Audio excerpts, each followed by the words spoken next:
모든 것이 끝났다. 차갑고 좁은 톡방 시멘트 바닥에 앉아 나는 지금 이 글을 쓴다. 서울 한복판에서 체포된 지 석 달째. 조사관들은 날 공화국 영웅 1호라 부르며 비웃었다. 해방 직후 가을 평양. 김일성 동지가 직접 나를 불렀던 그날이 아직도 생생하다. 동무는 남조선에 가서 우리의 눈과 귀가 되어야 하오. 그분의 눈빛에는 절대적 신뢰가 담겨 있었다. 나는 그 순간 내 운명이 결정됐음을 알았다. 언론사 사장, 무역회사 대표, 정계 실력자들의 친구. 나는 완벽한 가면을 썼다. 수십억 환의 공작금을 움직였고 국회를 장악할 선거 공작을 준비했다. 하지만 지금 이 어둠 속에서 나는 자문한다. 나는 무엇을 위해 이 모든 것을 했는가? 이것은 대한민국을 무너뜨리려 했던 한 간첩의 고백이다. 이 이야기가 궁금하다면 구독과 좋아요로 응원해주세요. 나 성시백. 평안남도의 가난한 농가에서 태어났다. 일제강점기 내내 우리 집안은 소작농으로 연명했다. 아버지는 지주에게 매일 고개를 숙였고 형은 징용에 끌려가 돌아오지 못했다. 나는 그 모든 굴욕을 지켜보며 자랐다. 분노가 쌓였다. 언젠가는 이 세상을 바꾸고 싶었다. 해방이 왔다. 하지만 혼란은 계속됐다. 북쪽엔 소련군, 남쪽엔 미군. 나는 그때 25이었다. 토지개혁을 외치는 공산당의 연설을 들으며 가슴이 뜨거워졌다. 지주들의 땅이 우리에게 돌아왔다. 실제로 내 눈으로 확인했다. 나는 당 조직에 가입했다. 야학을 열어 문맹 퇴치 운동을 벌였다. 토지개혁 선전대로 활동했다. 머리 회전이 빨랐던 나는 곧 당 간부들 눈에 띄었다. 글을 읽고 쓸 줄 알았고 일본어도 할 줄 알았으며 무엇보다 혁명적 열정이 넘쳤다. 봄이 왔다. 평양으로 불려 올라갔다. 중앙당 교육. 그곳에서 처음 대남 공작이라는 말을 들었다. 강사가 말했다. 남조선은 아직 미제의 식민지요. 우리가 해방시켜야 하오. 내부에서부터 썩혀야 하오. 교육은 석 달간 계속됐다. 마르크스-레닌주의, 김일성 동지의 항일 무장투쟁사, 남조선 정세 분석. 나는 이승만이 친일파와 결탁한 미국의 꼭두각시라고 배웠다. 남조선 인민들이 착취당하고 있다고 배웠다. 그것이 진실이라고 믿었다. 여름 어느 날 김일성 동지를 직접 만났다. 평양 시내 한 비밀 집무실. 20명 남짓한 청년들이 불려갔다. 동무들은 조국 통일의 천병이 될 것이요. 그분의 목소리는 차분했지만 무게가 실려 있었다. 한 명 한 명의 눈을 쳐다봤다. 내 차례가 왔을 때 나는 온몸이 굳어버렸다. 성시백 동무, 남조선에 가서 우리의 눈과 귀가 되시오. 그리고 때가 되면 우리의 손과 발이 되시오. 나는 그 자리에서 충성을 맹세했다. 그날부터 나는 공화국 영웅 1호 후보생이 됐다. 내 인생의 목표. 단 하나. 남조선을 해방시키는 것. 그것만이 내가 살아야 할 이유였다. 평양에서 북쪽으로 차로 2시간. 산골짜기에 훈련소가 있었다. 지도에도 나오지 않는 곳. 입소한 날 교관이 말했다. 여기서 나가는 방법은 2가지요. 남조선으로 가거나 총살당하거나. 농담이 아니었다. 첫 주에 한 동료가 탈영을 시도했다가 공개 처형됐다. 우리는 그의 시신 앞에서 다시 한번 충성을 맹세해야 했다. 나는 그때 깨달았다. 돌아갈 길은 없다고. 훈련은 가혹했다. 새벽 4시 기상. 10km 행군. 맨손 격투 사격 폭파 암호해도. 하지만 내게 더 중요한 건 위장 훈련이었다. 나는 무력 공작원이 아니었다. 침투형 공작원. 총보다 머리를 써야 하는 임무. 소련 출신 고문관 이바노프가 우리를 가르쳤다. 스탈린의 비밀경찰 NKVD 출신. 그가 말했다. 동무는 남조선에서 평범한 사람이 되어야 하오. 아니, 평범보다 더 모범적인 사람이 되어야 하오. 남조선 사투리를 연습했다. 남조선 신문을 분석했다. 자본주의 경제 원리를 배웠다. 심지어 기독교 성경까지 암기했다. 나는 서울 출신 월남민이라는 신분을 부여받았다. 실제 존재했던 서울 사람의 호적을 훔쳐 만든 완벽한 신분증. 암호교육. 평범한 편지 안에 군사 기밀을 숨기는 법. 화학약품으로 보이지 않는 글씨를 쓰는 법. 모스부와 단파 무전기 사용법. 모든 것을 익혔다. 겨울이 끝날 무렵 임무가 하달됐다. 김일성이 직접 참석한 자리. 동무들의 임무는 정보 수집이 아니오. 여론 조작, 인맥 구축, 자금 확보. 그리고 궁극적으로는 남조선 정권의 중추를 흔드는 것이오. 그분이 나를 다시 쳐다봤다. 특히 성시백 동무. 동무는 언론과 경제계로 들어가시오. 총선거 그것이 우리의 목표요. 훈련 마지막 날. 우리는 피로 서약서에 도장을 찍었다. 엄지손가락을 칼로 그었다. 붉은 피를 종이에 묻혔다.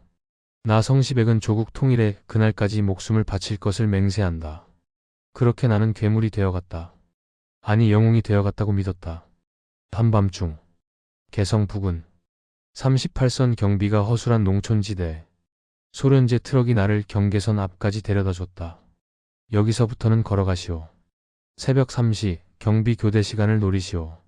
가방 하나. 위조 신분증, 남조선 돈, 서울 연락책 주소가 적힌 암호문. 평범한 양복.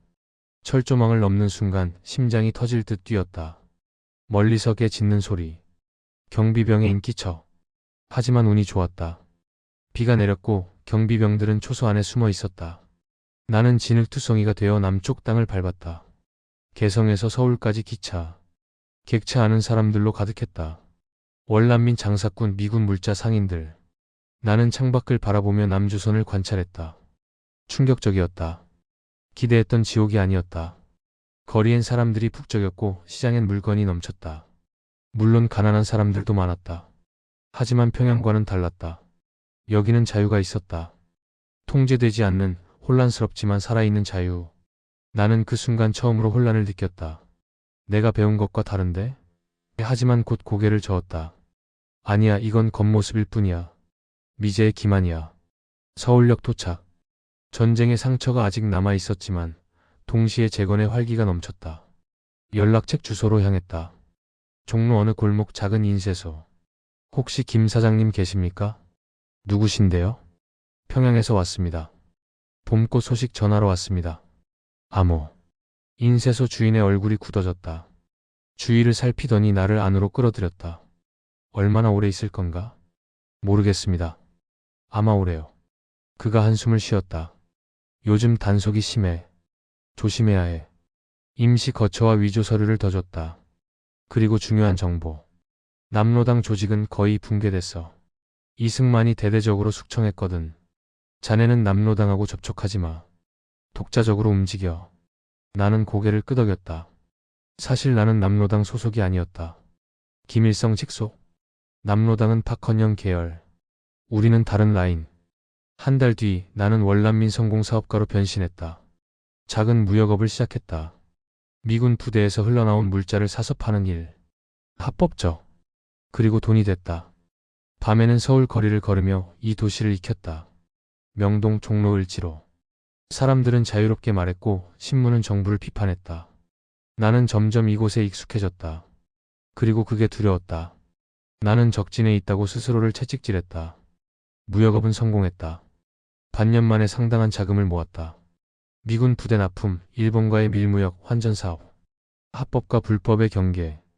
하지만 당시 서울에서는 흔한 일. 중요한 건 돈이 생겼다는 것.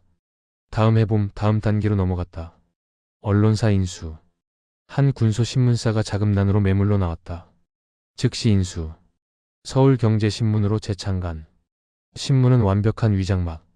나는 애국적 언론인으로 행세했다. 사설에서는 이승만 정부를 비판하되 공산주의는 더 강하게 비판. 균형 잡힌 척. 그래야 의심받지 않았다. 신문사를 통해 정계, 군부, 재계 인사들과 접촉했다. 인터뷰를 요청하고 만찬을 베풀고 골프를 쳤다. 돈이 있으니 사람들이 모였다. 국회의원, 장성, 사업가들. 그들은 내가 성공한 월남민 사업가라고만 알았다. 나는 정보를 모았다. 군부대 이동, 정치인들의 파벌 싸움, 예산안 내용, 미군 철수 계획. 모든 것이 술자리에서 흘러나왔다. 남한 사람들은 너무 쉽게 말했다. 특히 술만 먹으면. 정부는 암호화해서 평양으로 보냈다. 처음엔 연락책을 통한 서신. 나중엔 단파 무전기.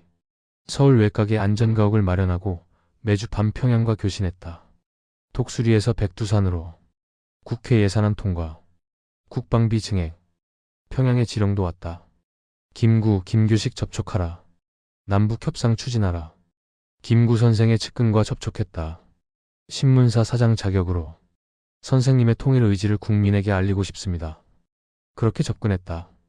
그들은 순진했다. 아니 절박했다. 이승만 정권과의 갈등 속에서 새로운 길을 찾고 있었다. 나는 교묘하게 남북 협상을 부추겼다. 민족의 화해가 우선입니다. 이념보다 민족입니다. 내 말은 그들의 귀에 달콤하게 들렸다. 결국 김구와 김규식은 평양으로 갔다. 평양에 전문을 보냈다. 임무 완수. 하지만 남북 협상은 실패했다. 대한민국이 수립됐다. 나는 실망했지만 활동을 멈추지 않았다. 오히려 더 깊숙이 파고들었다. 이듬해 본격적으로 선거 공작 준비. 다음 국회의원 선거. 평양의 지령은 명확했다. 우리 편 후보를 최대한 당선시켜라. 국회를 장악하라. 공작금을 풀었다. 좌파 성향 후보들, 이승만에 반대하는 후보들에게 비밀리에 자금. 직접 주지 않았다. 중간책을 여러 단계 거쳤다. 추적 불가능하게. 동시에 여론 조작. 내 신문사를 통해 특정 후보를 띄우고 특정 후보를 깎아내렸다. 미묘하게 하지만 집요하게. 나는 그때 전능함을 느꼈다. 돈과 언론 인맥. 나는 보이지 않는 곳에서 나만을 흔들고 있었다. 공화국 영웅 1호. 그 칭호가 자랑스러웠다. 하지만 교만은 파멸의 시작이었다. 가을. 처음 이상한 낌새를 느꼈다. 내 신문사에 낯선 남자가 찾아왔다. 광고를 싣고 싶다며. 하지만 눈빛이 달랐다. 너무 날카로웠다. 직감적으로 알았다. CIC 방첩대다. 미군 CIC와 한국 경찰은 그때 좌익 인사들을 대대적으로 검거하고 있었다. 나는 표면적으로는 안전했다. 우익 언론인으로 위장했으니까. 하지만 완벽한 위장은 없었다. 얼마 후 내 측근 중 한 명이 실종됐다. 무역 업무를 돕던 김 과장. 사실 북에서 같이 훈련받은 동료. 일주일 뒤 그의 시신이 한강에서 발견됐다. 경찰 발표는 투신 자살. 하지만 나는 알았다. 고문당하다 죽은 것. 공포를 느꼈다. 김 과장이 자백했을 가능성. 그는 내 정체를 알고 있었다. 즉시 안전가옥을 바꿨다. 무전기를 파기했다. 평양과의 연락도 일시 중단. 겨울 초 더 큰 위기. 내가 자금을 뗀 국회의원 후보 중 한 명이 체포됐다. 간첩 혐의. 신문에는 그의 배우에 거액의 공작금이 있다는 보도. 밤잠을 이룰 수 없었다. 추적의 끝이 나에게 닿는 건 시간 문제. 하지만 도망칠 수도 없었다. 38선은 이미 봉쇄. 탈출로는 없었다. 겨울 중순 평양에서 긴급 무전. 위험을 무릅쓰고 다시 무전기를 켰다. 백두산에서 독수리로. 즉시 활동 중단하고 잠복하라. 다음 해 여름까지 기다려라. 다음 해 여름. 그게 무슨 의미인지 몰랐다. 하지만 지령은 절대적. 활동을 멈췄다. 신문사 경영에만 집중하는 척. 하지만 내면의 갈등은 더 커졌다. 그 몇 달간 서울 거리를 걸으며 많은 생각을 했다. 내가 만난 사람들. 국회의원, 기자, 사업가, 심지어 내 신문사 직원들. 그들은 적이 아니었다. 그냥 사람들. 남한 사람들도 북한 사람들처럼 가족을 사랑하고 밥을 먹고 웃고 울었다. 어느 날 밤 종로 한 술집에서 옛 동료를 만났다. 월남한 친구. 그가 술에 취해 말했다. 성 사장, 난 고향이 그리워. 평양 집, 부모님, 동생들 다 두고 왔어. 언제 다시 볼 수 있을까? 나는 대답할 수 없었다. 나는 그의 고향을 파괴하려는 자였으니까. 크리스마스 이브. 명동 거리는 캐럴이 울려 퍼졌다. 성당 앞을 지나다 문득 멈췄다. 안에서는 미사. 사람들이 기도하고 있었다. 처음으로 생각했다. 내가 하는 일이 정말 옳은 걸까? 하지만 그 순간 뒤에서 누군가 내 어깨를 잡았다. 성시백 씨 맞습니까? 천천히 돌아봤다. 형사 2명이 서 있었다. 서울 중부경찰서입니다. 동행 좀 하시죠. 모든 것이 끝나는 순간이었다. 수갑이 채워지는 순간 이상하게도 안도감을 느꼈다. 오랜 긴장이 끝났다는, 가면을 벗어도 된다는 안도감. 경찰차는 나를 서울 중부경찰서로 데려갔다. 지하 취조실. 차갑고 축축한 공기. 형사 3명이 나를 둘러쌌다. 당신 성시백 맞소? 그렇소. 직업은? 서울경제신문 사장이요. 고향은? 서울이요. 해방 전에 월남했소. 완벽한 답변. 서류상으로도 흠잡을 데 없었다. 하지만 형사의 다음 질문이 날카로웠다. 그럼 해방 이듬해 광복절, 당신은 어디 있었소? 순간 당황. 내 위조 기록에는 그날 서울에 있었다고. 하지만 실제로는 평양훈련소. 서울이요. 광복절 기념식에 참석했소. 어디서? 중앙청 앞이요. 형사가 비웃었다. 거짓말. 그의 광복절 기념식은 비 때문에 취소됐어. 식은땀이 흘렀다. 작은 실수.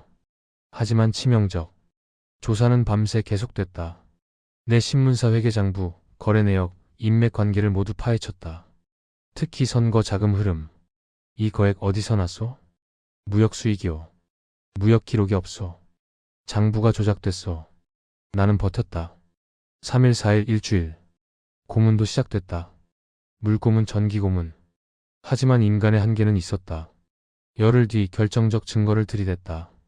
이 무전기 당신 안전가옥에서 나왔어. 내가 파기했다고 생각한 무전기. 알고 보니 경찰이 이미 그 집을 감시하고 있었다. 그제야 인정했다. 나는 조선민주주의인민공화국 공작원이요. 취조실의 정적. 나는 김일성 동지 직속 공작원이요. 몇 년 전부터 투입됐어. 임무는 남조선 정권 와해요. 모든 것을 털어놨다. 무역업을 통한 자금 조달, 신문사를 통한 여론 조작, 국회의원들에 대한 매수 공작, 김규식 남북 협상 공작, 그리고 총선 장악 계획. 취조실에 있던 CIC 요원이 소스라쳤다. 이건 단순 간첩이 아니야. 이건 국가 전복 시도야. 나는 웃었다. 당신들은 아직도 모르는군. 다음해 여름 그때 모든 게 끝날 거요. 한 달 뒤 기소됐다. 혐의는 국가보안법 위반, 간첩, 국가전복 음모. 서울고등법원. 법정은 기자들로 가득 찼다. 공화국 영웅 1호, 김일성 직속 간첩의 재판. 신문 일면을 장식할 특종. 아이러니하게도 내가 소유했던 신문사도 내 재판을 보도했다. 새 사장은 나를 민족의 배신자라고 불렀다. 재판장이 물었다. 피고는 혐의를 인정하오? 고개를 들었다. 인정하오. 왜 그런 일을 했소? 한참을 생각했다. 왜? 조국 통일, 혁명, 김일성에 대한 충성, 그 모든 이유가 이제는 공허하게 느껴졌다. 저는 속았습니다. 아니, 스스로를 속였습니다. 검사가 반박했다. 피고는 몇 년간 대한민국을 기만하고 수십억 환의 공작금을 살포하고 국회를 장악하려 했어. 이것이 단순히 속은 것이요? 대답할 수 없었다. 검사의 말이 맞았다. 나는 가해자였다. 피해자 코스프레를 할 자격이 없었다. 재판은 빠르게 진행됐다. 증거는 명백했고 나도 인정했다. 변호인은 형식적으로 사상 전향과 진심 어린 반성을 강조했지만 소용없었다. 선고. 피고 성시백에게 사형을 선고한다. 법정이 술렁였다. 나는 덤덤했다. 예상했던 결과.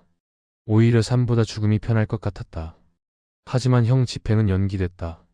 정부는 나를 전향 공작의 대상으로 삼았다. 내가 공개적으로 북한을 비난하고 전향한다면 대대적인 선전 효과가 있을 거라고. 서대문형 무소 사형수 감방. 그곳에서 기다렸다. 죽음을? 아니면 전향을? 나 스스로도 몰랐다. 다음 달 국회의원 선거가 치러졌다. 감방에서 신문을 읽었다. 내가 공작했던 후보들 대부분이 낙선. 몇몇은 체포. 나의 계획은 완전히 실패. 여름이 왔다. 새벽 갑자기 감방 밖이 소란스러워졌다. 간수들이 뛰어다니고 사이렌이 울렸다. 한 간수가 소리쳤다. 전쟁이다. 북한이 쳐들어왔다. 그 순간 깨달았다. 다음 해 여름의 의미를. 평양이 그토록 준비했던 것은 전면전이었다. 사흘 만에 서울이 함락됐다. 인민군이 서대문형 무소를 점령했다. 나는 해방됐다. 인민군 장교가 나를 껴안았다. 동무 고생 많았소. 공화국 영웅 1호 환영하오. 하지만 나는 기쁘지 않았다. 형무소 밖 서울 거리를 보며 폭격으로 무너진 건물들을 보며 피난 가는 사람들을 보며 구역질이 났다. 내가 이것을 원했던가? 석 달 뒤 대반격. 서울이 다시 수복됐다. 나는 인민군과 함께 후퇴했다. 평양으로. 평양에서 김일성을 다시 만났다. 그는 나를 치하했다.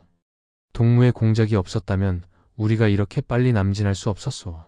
하지만 나는 더 이상 영웅이 되고 싶지 않았다. 전쟁터에서 본 것들을, 죽어간 사람들을, 파괴된 도시를 잊을 수 없었다. 전쟁은 3년간 계속됐다. 나는 그 전쟁을 북쪽에서 지켜봤다. 평양도 폭격당했고 사람들도 죽었다. 남쪽도 북쪽도 모두가 피해자였다. 전쟁이 끝난 뒤 공화국 영웅 1호라는 칭호를 받았다. 훈장도 받았다. 하지만 그 훈장을 차고 다니지 않았다. 평양의 한 출판사에서 조용히 일했다.